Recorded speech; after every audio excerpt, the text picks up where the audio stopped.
I've had my ups and my downs. I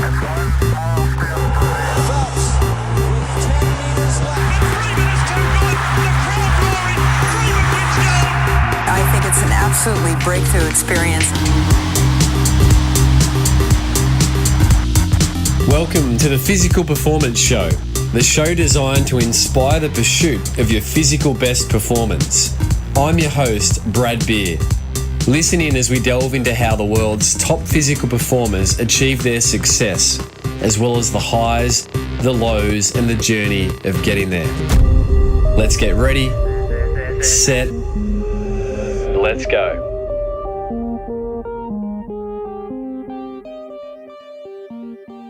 Listeners, you're in for a real treat. On the phone, on the line today, we have one of New Zealand's greatest sporting exports, Nick Willis, 1500 metre silver medalist from the 2008 Beijing Olympic Games, 2006 gold medalist 1500 metres from the Melbourne Commonwealth Games, and Nick is set to compete in his fourth consecutive Olympics in just a few weeks' time in Rio 2016. So, Nick, thanks for being on the call. Hey, it's an honour to be here. Hey, it's funny even for you to say in a few weeks' time. As a runner, it feels like an eon, 9 weeks until I race, but from the fans' perspective, it's just around the corner, isn't it?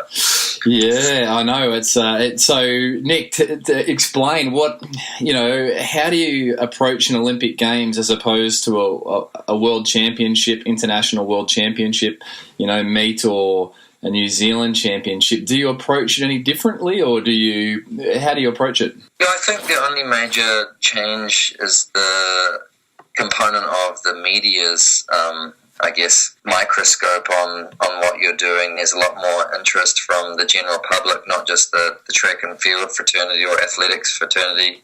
So I need to either wing it, how I approach that, or have a specific approach with how I'm going to manage sort of that side of it. And I think, as you talked about my success in the Beijing Olympics, and I was sort of young and raw, and there was only really a little bit of interest in me, but after having been a medalist, there was a lot more of an interest in me, especially being the flag bearer for New Zealand at the following Olympics in London. And I think that really had, looking back on it, quite a crippling effect. Not because of their fault, but because of how I mismanaged, I suppose, the headlines that had my name sort of strewn across all of the newspapers and stuff, and I got sort of caught up in that a little bit. Because in Beijing, Nick, you were, from my calculations, 25 years of age, is that right? Yeah, I was sort of just coming into the scene as a younger professional runner, having run in the NCAA system in America and for college there. So, there wasn't a lot of expectation. I think I was the 13th fastest guy going into the Olympic Games that year. So coming away with a medal was quite a surprise. Yeah, certainly. And Nick, you touched on there the flag-bearing honour. How was that to be bestowed, that honour to carry a national flag at the London 2012 Olympic Games? Oh, absolutely. It was a huge honour. Now, I must first sort of premise it that I think a couple of athletes turned down the opportunity, Valerie Adams being one of them, and I think one of the rowers, because they didn't want it to interfere with their preparations. But I was very eager to jump on that opportunity, and I've had a lot of people give me, high praise for my sporting results, but you sort of filter that out. But to be recognised as a leader or a captain was quite a big deal at the time for me, because I'd never really been given any opportunities to be a captain on my sports teams and stuff. I've always argued with my coaches and stuff when I played rugby and basketball back in the day. So that was a real honour. But as I say, it ended up having a negative effect on me because I sort of read into that too much, literally, in all of the articles that came out and on social media and stuff. So I lost a lot of sleep because my heart rate was pounding the whole time as I was reading Nick Willis that, and I became sort of my own worst enemy in many regards. Your own worst enemy. And so were you aware leading into London that, some of this was affecting you, or was it only a post-mortem of your, which was still, I believe, a semi-final in London, or I think a placing in the final in London, if that's correct. Were you aware that it was affecting you before your performance? Yeah, I think there perhaps was a small part of me realizing in the moment that I was struggling with sleep especially, and I just couldn't get myself to calm down. I sort of got caught up in the hysteria of the Olympics and all of that sort of thing. But at the same time, I was walking with a pretty confident swagger. I'd just run my personal best time a couple of weeks before, and I thought I was a little bit invincible. And as I found out afterwards, it was quite the opposite. I came in the back of the pack in the final, and afterwards, it wasn't really till perhaps even a year afterwards that I was fully able to analyse the race without any emotions involved in it. It was a very difficult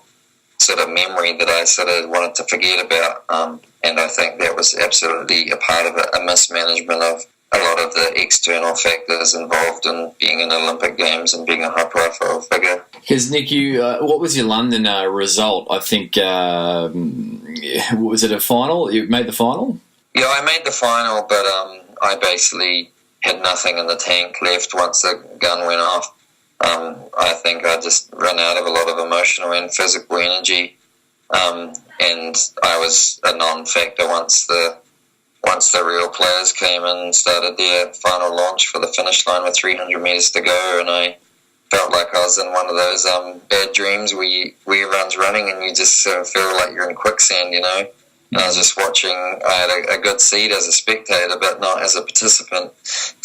Yeah, wow, that's such a that's a nice way to, I guess, reflect on it, right? And as the flag bearer, as the captain, is there one experience in particular that you remember fondly from your role, maybe in helping other athletes at the London Games? Yeah, because my competition was right at the end, I didn't get to do a whole lot of sort of morale-boosting experience, but absolutely just from being a part of the team atmosphere, the highlight for me was before we went into the stadium, the village was perhaps a 2K walk to the actual stadium, so it was nice and close, and along the sort of walkway that they had all of the countries walk out of the village in alphabetical order on. It was lined with thousands and thousands and thousands of London school children, and there was, each country had a school assigned to them, and so when we finally got to the school that was representing New Zealand, they had all the signs up, and the kids did a little haka for us, and then the whole New Zealand team replied with a haka back at the kids, and it was just a really, really amazing experience to be a part of. And that's when it was like, all right, this is what it's about, the opening ceremony. And once you actually went into the stadium, I was more concerned about holding the flag appropriately. I didn't really get to experience it to soak up the atmosphere. I was just making sure I didn't screw it up for all of the Kiwis watching on TV back home, make sure I didn't drop the thing. And Nick, I find, I'm across the ditch over here in Australia, and I look at the output of New Zealand sporting quality, and it's astronomical. How did you process growing up as obviously a highly gifted, talented, emerging runner? At what point did you realise that you had arrived on the international scene? Perhaps not quite arrived yet, but thought there's a chance that I could do something with it. It actually happened when I was over in Australia in my first ever international race, I suppose. It was the Pacific Schools Games held at the Sydney Olympic Park, and they used it as sort of a test run for the Sydney Olympics. It was in May before the September Games or October Games, whenever they were. So they did the opening ceremony test run with 70,000 people in the stands, and then I managed to win the 800-metre race there against the top Australian kids and a couple of kids from Canada and South Africa. And I think I improved my time by 2 or 3 seconds. And I was like, wow, it's not just the local kids in New Zealand that I'm able to have success against. It's actually some of the international kids as well.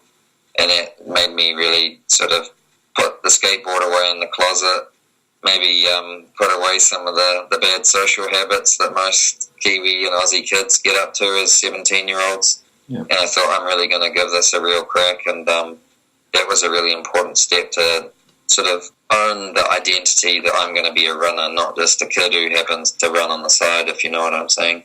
So that was that was a really big stepping stone for me. Did you experience a podium in that race, or was it just that you'd improved your time and then something clicked in your head? No, I had actually won the race, right. and it happened in quite, I guess, extraordinary circumstances. My back of my shoe got stood on 300 metres into the 800-metre race, so I had no choice but to kick my shoe off, and so I was running with a sock on one foot and a spike on the other. And I thought, I might as well just go for it from here. And so I sort of did a long run from home, and it was just one of those races where everything sort of worked out and I never tired up. And yeah, it's just, it was really fun to feel part of the New Zealand team. When you're a junior in New Zealand, sort of the cool kids on the track and field teams are the sprinters and the throwers, and we're the sort of the skinny little distance running geeks. So to win the race, it sort of made me feel like I was part of the team finally. Wow. And, projecting X amount of years later, you'd be leading the team into an Olympic Games. Would have you ever thought at that stage that was what was ahead of you? Oh, absolutely not. Not in my wildest dreams. But things went up and up in the next 2 years from there. And,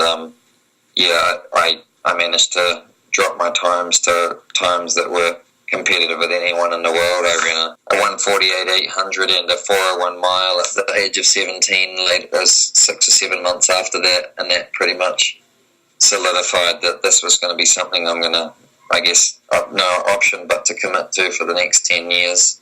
Didn't think I'd still be going now at 33, but it was just sort of the ideal opportunity where doors kept on opening, and I was able to capitalise on those opportunities, thankfully. Yeah, and obviously, Nick, belief is just a consistent theme across anyone performing at their physical best, whether it's on an Olympic stage or, just setting their own personal bests. But was there anyone external to you in a coaching sense, or, a parent that saw more for you at a young age than you ever saw for yourself? Like, is there anyone pivotal in your that breakthrough meet where you said to yourself, I'm going to be a runner, where you won that race you just described? Who was in your corner instilling that belief at a young age? Yeah, there's sort of two key figures. I guess my first being my older brother. He's 8 years older than me, and he had pursued running as a serious outlet for him. And he managed to end up being a sub 4 minute miler and a 1:48 800 meter runner. And he went to college in America many years before me, so he sort of laid the pathway of what was possible, that if you make a couple of sacrifices then you might get some pretty neat experiences out of it. I never thought about the Olympics and stuff necessarily, but I thought if I matched his times each year, then some of those doors might open for me. And then I signed up with this sort of local high school coach. My school was not a very sport-focused school, so there was this guy, Don Dalglish, who drove around town twice a week and picked up the kids from all of the schools that didn't have athletics teams. Wow. And we sort of formed this sort of ragamuffin training group. And so we were the kids that didn't have team uniforms or anything, and we were sort of the misfits. And we trained together twice a week for 4 or 5 years together, and we had a lot of fun. And Don Dalglish really sort of emphasised the annual improvement. Every year we always improved, because he always held sort of the ace up his sleeves. He never let us train to what was the proper training level, because he wanted to make sure that we were always improving. And that just made us really get addicted to the sport, because when you're always running PBs and never having any regression, then that's sort of what keeps you going. And he said, Nick, you can go as far as you want with this, whether it be cross-country or 800 metre running. You don't have to just specialise in one particular outlet. And that really resonated with me, that I didn't have to be afraid. He sort of said the world was your oyster before I believed it. So that was really instrumental. And then heading over to college and heading to America, where everyone is incredibly confident to the point of almost arrogance, I sort of just soaked up that atmosphere in college, and that self-belief just sort of took over from, I guess, in New Zealand often we sort of downplay things almost to the point where it's to be cool. It's sort of not cool to express your goals and that sort of thing. The tall poppy syndrome is quite rife in New Zealand, that you'll get cut down pretty quickly if you say that you have high ambitions. But heading to America, I sort of really loved the attitude that you got to be loud and proud about what you want to achieve, and I really embraced that a lot. So that changed did you still see Olympic success as something in your future, or at that point that belief hadn't kicked in? No, I didn't really think about being successful at an Olympic level until sort of 3/4 of the way through my first year at college in the States. I had, I guess, some relative success in the cross-country and indoor seasons as one of the better guys in the college ranks, but still nothing suggesting that I might be able to compete with the top dogs in the professional scene. But they had this really neat event called the Penn Relays at Pennsylvania University in April, and it's 70,000 people over 3 days, and you compete in a bunch of different relay events. And so we did the distance medley relay, which has a lead-off leg of 1,200 meters, which I'd never done before, but my coach threw me on the opening leg, and I just hung with the leaders as long as I could, and lo and behold, I was able to kick past them in the last 200 meters and hand off to our 400-meter guy in the lead for my Michigan team, and we ended up winning that race. And then afterwards, I found out that I'd run the record for that leg in the 100-year history of that event. Wow. And I had no idea or gauge of what pace one should run 1,200 meters in, because it's not a very commonly run distance. Yeah. But suddenly I realized that was sort of on pace for a time that would be sort of a top 5 or 10 time in the world for the 1,500 meters. So it sort of came to that point that surely in 2 or 3 years, once I get a bit more endurance, I'd be able to just maintain that same pace for just another 300 meters, and I guess that's how it has unfolded later on in my career. So that was sort of a foreshadow of what was to come, and from that point on, we knew that I could compete not only with the college guys, but with the professionals as well. And wow! So that was a real another sort of career defining moment looking back. I can understand. And Nick, in terms of first pulling your shoes on, pre-meeting Don Dalglish, the coach you mentioned there a moment ago, how did you even first pull a pair of shoes on? Were there other sports that you were interested in as a junior? Yeah, like most Kiwis, rugby is sort of the lifeblood of most New Zealand kids, and always had a rugby ball in my hand. I think there's photos of me since I was 2 years old, and just loved kicking around the footy. And at my primary school, we weren't allowed to play rugby because there had been too many fights break out, so soccer became the go-to lunchtime sport. And although I've never played a game of soccer, we played soccer every lunchtime. And so they talk about the Kenyan kids running to and from school hundreds of kilometres every year or whatever. But I'm sure if you'd put an odometer on me and my mates' shoes, I'm sure we would have clocked as many Ks or miles as our Kenyan counterparts in those years.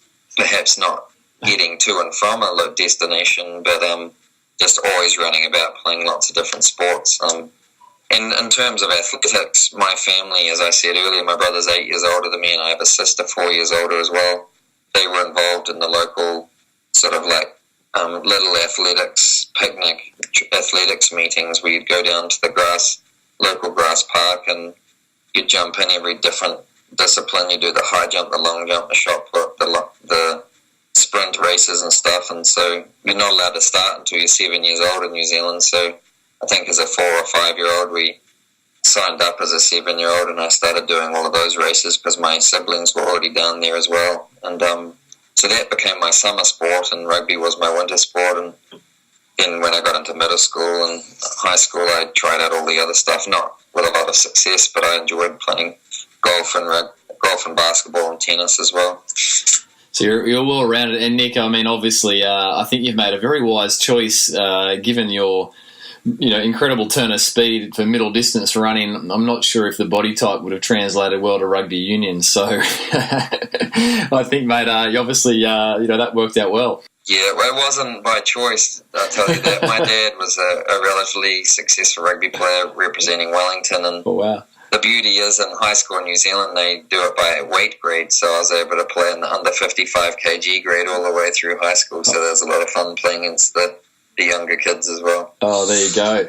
And Nick, of your very impressive sporting bio, and I've been fascinated doing my preparation for this interview to read that you're potentially coming into some career best form with some recent performances, but of all the accolades to date, and believe more to come to date, what would be your one, if you could single out one performance that to you is the most dear to you, which one would it be and why? It has to be two. I can't really separate the two, but it's winning the medal in Beijing when I was 25 and what ended up being a silver medal. I never dreamed that was going to be possible. It really was just that, wow, do I really get this privilege of getting to do a victory lap in an Olympic Stadium? But then on equal par, but on a different level, it was more of a personal level, not something that necessarily was shared with millions of others, was when I broke the 3:30 barrier for the first time in the 1500.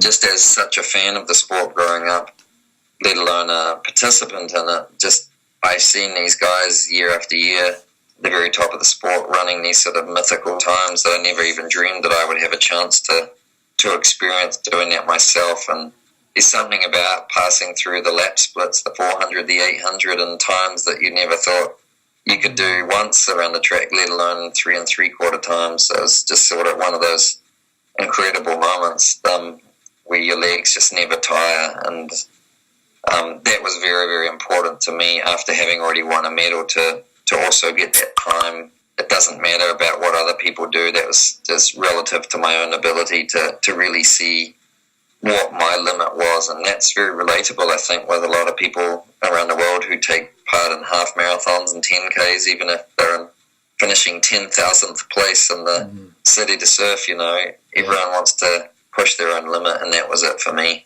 And Nick, how long off the back of your Beijing Olympic breakthrough there with the what was the silver medal, did that sub 3:30 occur? What year was that for the 1500 metres? So the medal was 2008, and the sub 3:30 didn't happen for another 6 years, 2014.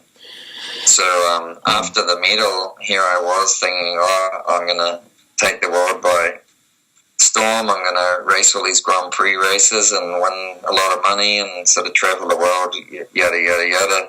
But I had quite a humbling next few years where I had successive surgeries. First to my hip, I had a labral tear, FAI impingement on my left hip.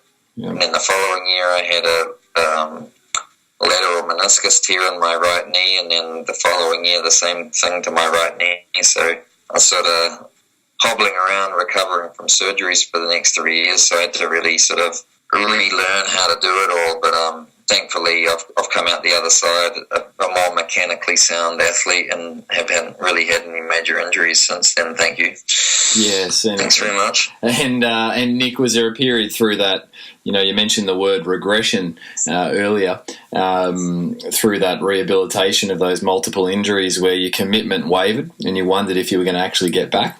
Yeah, I think right after each of them, there's sort of the panic mode where I think, right, if I can't run, I've got to do something else that's important. I guess I've always had that sense that I need to be doing something of value, and rehab didn't feel like it was a valuable thing for society, so I quickly start conjuring up all these other ideas.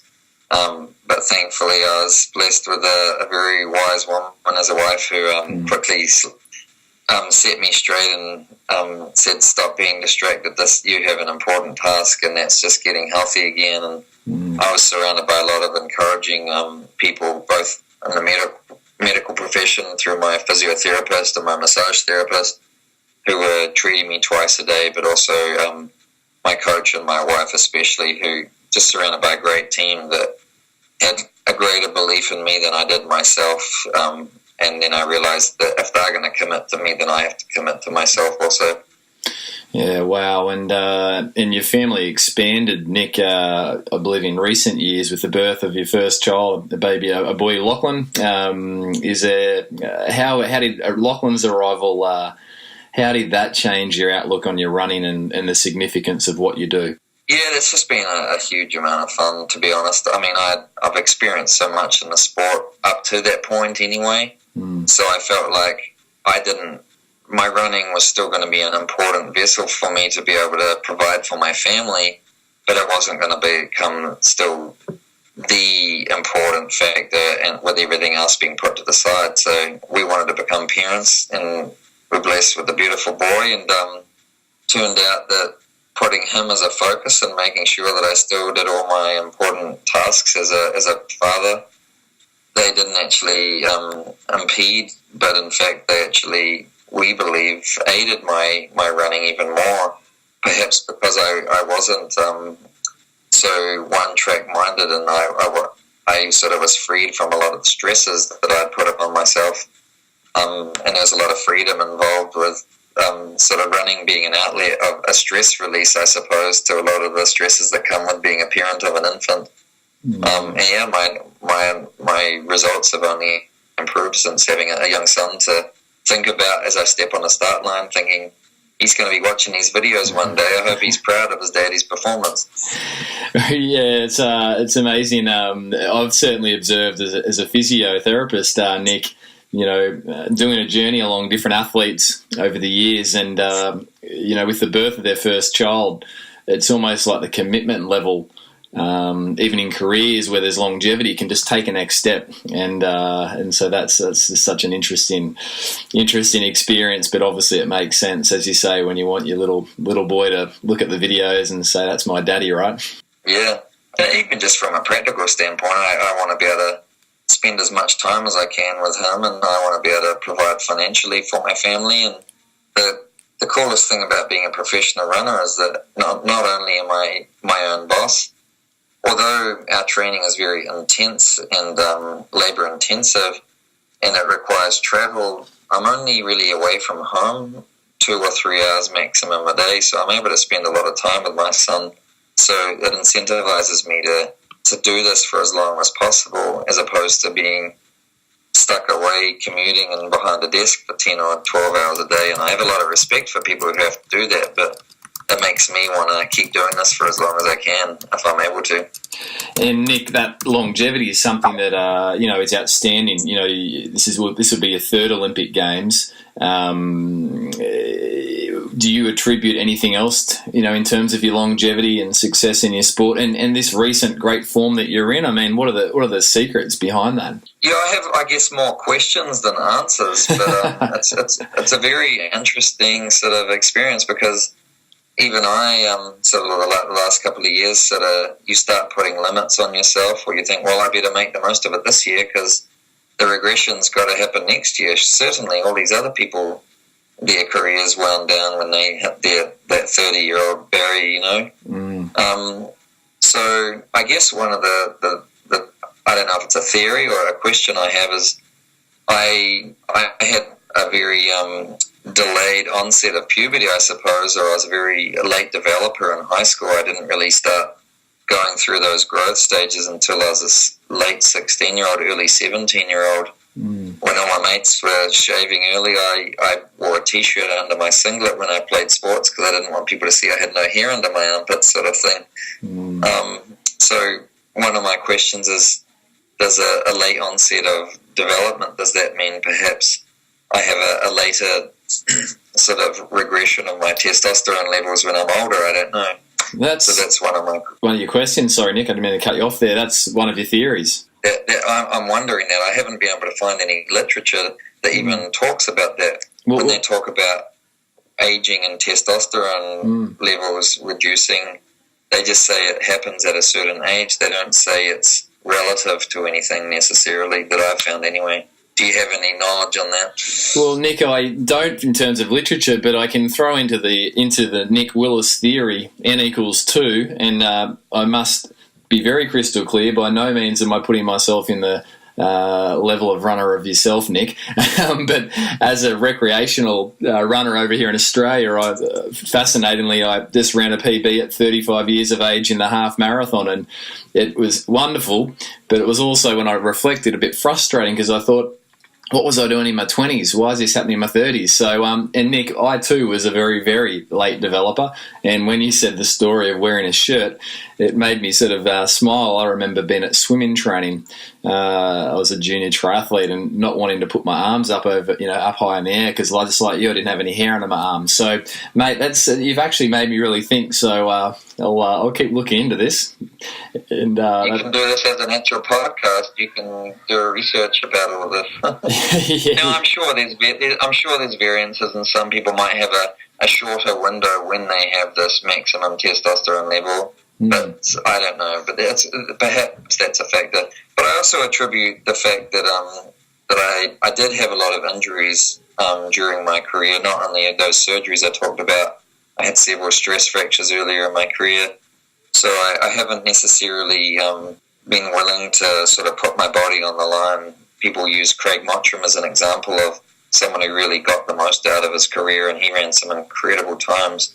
Yep. But the sort of legend of Mottram's training has sort of been passed down from others, and to hear the type of workload he was able to undertake was sort of twice the level that I've ever been able to, or at least been willing to risk going to because of my sort of frail body, and at least in my 20s. And so maybe I'm wondering, because I sort of held back and sort of only ran at sort of a 75% training level compared to the likes of Craig Mottram or others, perhaps, although now I'm able to get to that maximum level, it's from year after year after year, the add-on of training as opposed to just really cranking out these unbelievable workloads, which perhaps isn't as sustainable. So you'd reflect and say that that's possibly one of these other factors that's contributed to the longevity, that cumulative effect. It's interesting, and I think this is the art and science and the thrill of the chase, isn't it? In terms of sporting output and personal best performance, it's just such a, it's incredible. It's an algorithm that there's no simple answer on, right? Yeah, and the thing is, looking back, am I glad that that's taken place, or do I wish that I was able to produce the sorts of times I can run now back when I was 22? I don't know the answer to that. So that's a challenge as well. Yeah, certainly. Nick, what's one bit of advice you would give to people seeking to pursue their physical best performance? If you could only distill one thing from your career so far, what would it be? Yeah, I think patience is the most important thing. I've seen so many times people, they have this goal and that has to happen at their designated time frame, and there's always going to be factors that get in the way. And I've seen so many times people get an injury, but they still have to hit this goal. They've got the Commonwealth Games coming up, or their local school champs, and they're going to train regardless and rush their comeback and end up regressing, and they never actually go through the proper periodization phase that is required. But if you patiently allow your body to adapt to the new stresses that you're putting on it, expose it to a little bit of stimulus day after day, week after week, then you will get to that point eventually. But you've got to allow your body to dictate that time frame as opposed to this external factor or goal that you have. Yeah, so nice, isn't it? Patience. It's the patience having its perfect work, but it's something that it's something that comes, I guess, with doing the journey, doesn't it? You're not necessarily born with high levels of patience as an athlete. So kudos to you, Nick, for. And often the end result of patience is you end up often reaching your goal earlier than you would have otherwise.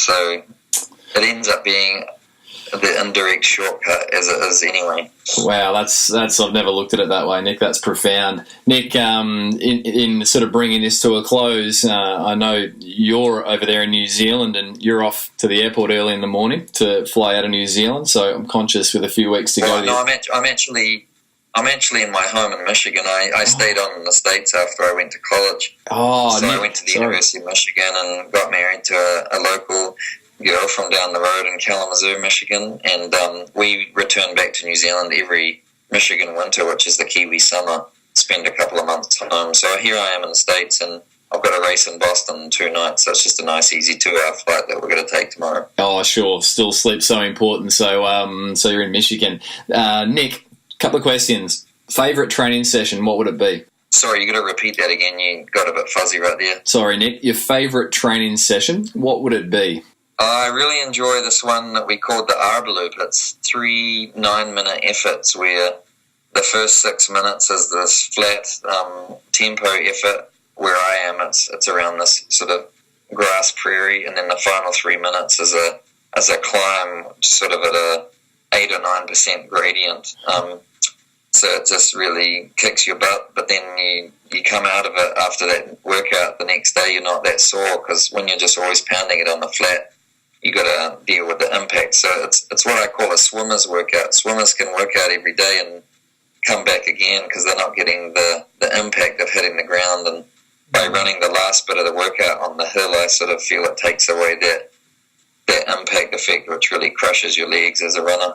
Yeah, nice. And is there a least liked session, Nick, for you? Least enjoyed session, 800-metre repeats. I just, for some reason, 2 laps of a track is just really, really ugly for me, and I've never been able to wrap my mind around it to manage them. Give me 1,000s or 600s, no problem. But repeat 800s, I've never been able to do them. So we won't dish you up 800s. That's great. Nick, what's on your bucket list personally? I'm really looking forward to giving snowboarding a real crack again. It was something I really enjoyed doing. I didn't have the resources to do it very often in high school, but once I got running pretty seriously, I obviously had to hang up the snowboard and the boots until my career was over. So I'm really looking forward to spending a whole season somewhere, perhaps in Colorado or down in Wanaka in New Zealand, and just getting a season pass and doing that. That'd be awesome. It's interesting you mentioned that, Nick. It's been an amusing observation to see a few professional cyclists over here in Australia who, through their contract years of riding, just haven't been able to likewise pursue the snow sports. And as soon as, their career comes to a close, they're at the snow as often as they can be. So I'll enjoy that. And Nick, who's one athlete you admire most and why? Yeah, it's always been a tough question for me. I think David Robinson, the basketball player for the San Antonio Spurs, was always someone I always looked up to. An incredibly fierce competitor, but I think he is pretty much the reason, along with Tim Duncan, why the Spurs have become such an incredible dynasty of a team. They haven't had any regression over the years, and he sort of set the culture of that team, and that has passed down, even though he's long gone and retired from the sport. His influence has carried over down into the incredible legacy of the San Antonio Spurs, who aren't in the championships right now, but they were one of the top teams this year still. Yeah, right. So clearly the American sporting world's sunken into your Kiwi roots. Well, no, I was a huge fan of his back in the day in Lower Hutt in New Zealand when I collected the basketball cards when the craze hit New Zealand when I was 10 and 11 and 12 years old. So it came in handy when I moved to America. I was able to talk shop with a lot of the guys. Brilliant. And Nick, need to ask two burning questions that I've been itching to ask you. Mindset-wise, stepping up to race the dominance of international athletes outside of New Zealand, including Ethiopians and Kenyan runners. I observed it with, obviously, and Australians observed it with Craig Mottram, breaking through to take international medals, at the 5,000 metres. What was the mindset like, taking to the track, when you've got the dominance of these nations and all of a sudden you break through? I mean, what was going through your head? Is there a conversation you had with yourself when you stepped out onto that Beijing final in 2008 where you came through with a podium finish? What was going through your brain as you took that line? Yeah, I think I just had an incredible sense of freedom when I stood on that start line. I knew something magical was going to happen. I didn't know what it was going to be. Perhaps it was going to be I was pull a hamstring and get that put on YouTube as the guy who does that emotional final lap running on a bad leg. I didn't know what it was going to be, but I thought something special was going to happen, and that turned out to be a medal. Championships aren't intimidating for me to run against the Kenyans because there's only 3 of them it's when you're on the Diamond League circuit and they've got 10 of them in the race and they're all warming up together and chatting around, and there you are, sort of the Lone Ranger against them. Sometimes that can sort of get into your head a little bit, and I don't always master it. It's not. I'm not necessarily as courageous or known as someone as bold or brave in my running as Mottram was. Perhaps it's sort of my downfall has been I've had a lot of success using my finishing sprint at the end, so sometimes I can use that as a default or an excuse to hang at the back of the pack earlier on in the races. Yeah. But that's sort of, it's been a mixed bag with how I've approached my confidence levels in races. The goal is to have them at an all-time high as we head into Rio this year, though. Yeah, come on, excellent. How did you know something magical was going to happen in Beijing? As you just mentioned that as you stood on that line, what was it? You just felt that, or you just can't put words to it? Yeah, I guess that was just this innate sense. I guess I've been quite in tune with my body over my career, although I've had some very, very good coaching in my career. It's always been sort of a shared role where I've had a 50% input into my training because I've been able to listen to my body fairly well, and it just seemed everything was lining up. Each race I was feeling better and better, as opposed to often if you have to run the qualifying rounds, they take the zap out of your legs and you start feeling more fatigued. But the way that the training had lined up, for whatever reason, we'd found the magical formula that year where the heat, I felt lethargic, but then my legs felt more refreshed for the semi-final. And in the semi-final, even more so, I felt an incredible snap in my legs and the way I felt during my warm-up. And I sort of said, right, your legs have never felt better than this in your life before, so that's a sign that something great is going to happen. Wow, well, Nick will be hoping that that's the same sense you get on the start line come Rio, and obviously the Beijing Olympic Games. It's well documented. You would have been interviewed over this ad nauseum.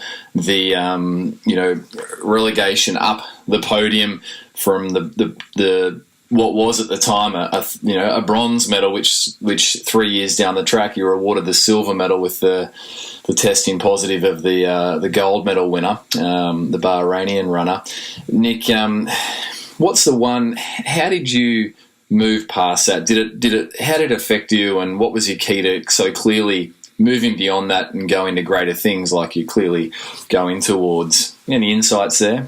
Well, just from an emotional experience perspective, I never really felt all that robbed of anything because I never expected that season that I truly would get onto the podium. So when I finally got the opportunity to win the bronze medal and to do the victory lap and to get up on the podium and receive my medal, I don't think that euphoria could have been topped any more than it was with a silver medal versus a bronze. So I wasn't really robbed of that experience. Now, the silver medalist who was robbed of the gold or the fourth placer robbed of getting the bronze, they must have had to deal with a lot more of that sort of stuff.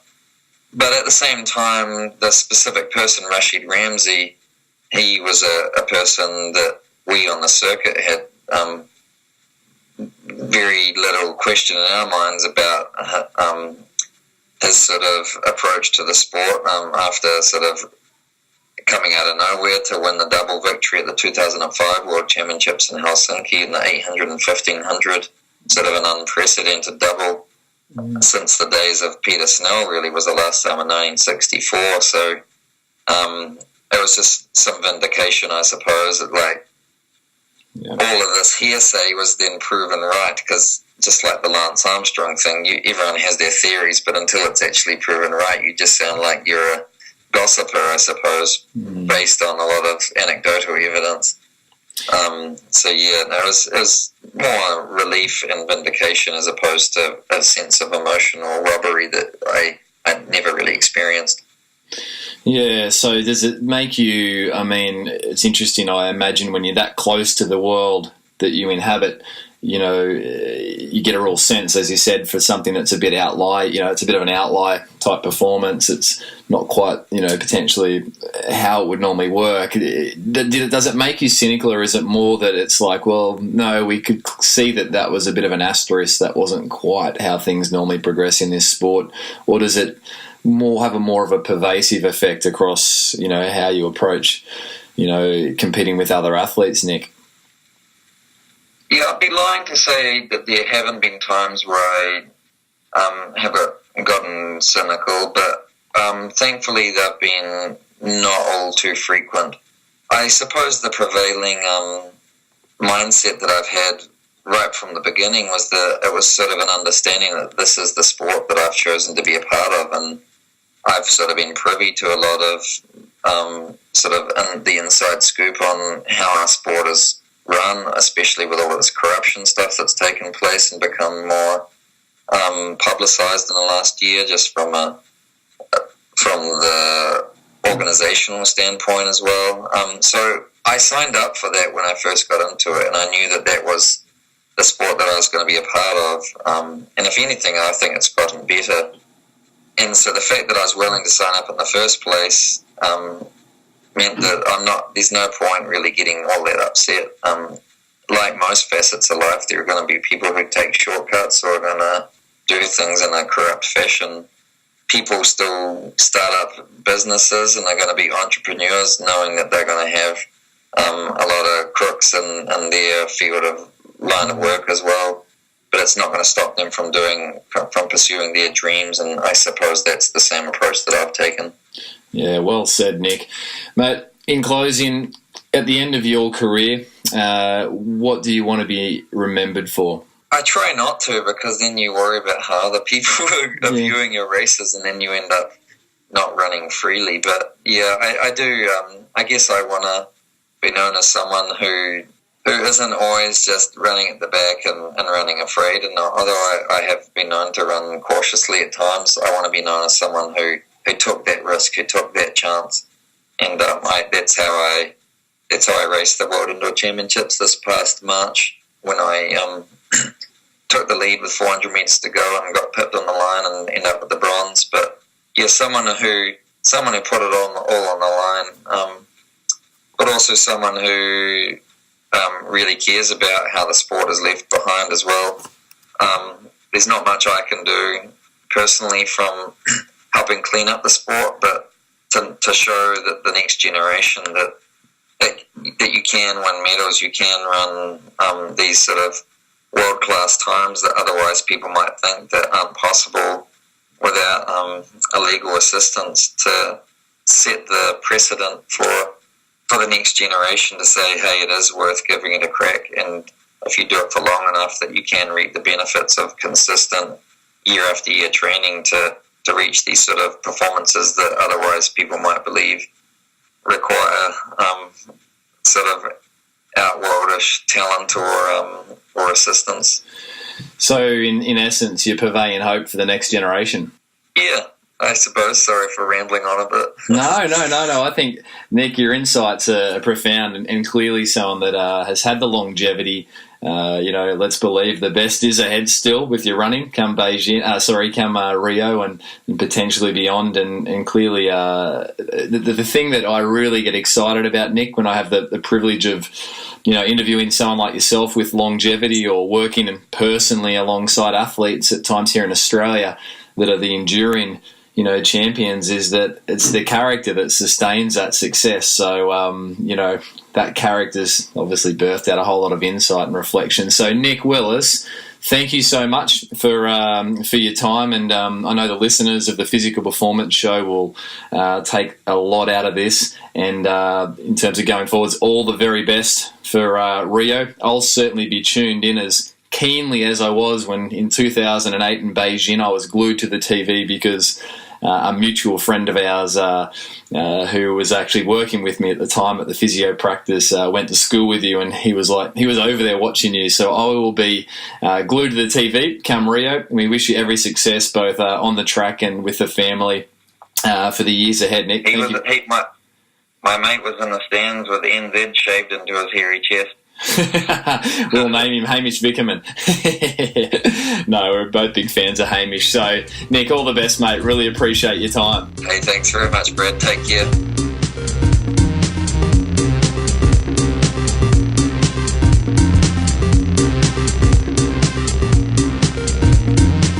Coming Coming up on episode 14 of the Physical Performance Show, I have a chat with Sam Weir, otherwise known as Sam Ultra Weir. This is a guy who's run 450 kilometres before, and in just a few weeks' time, he takes to Badwater, the ultra marathon race through Death Valley, one of the hottest places in the world in the US. So you're going to really enjoy this chat with Sam Weir as he lets us into the world of ultra marathoning, the highs, the lows, and everything in between. Tune in next week, guys. Have a great week. Thanks for listening to the Physical Performance Show.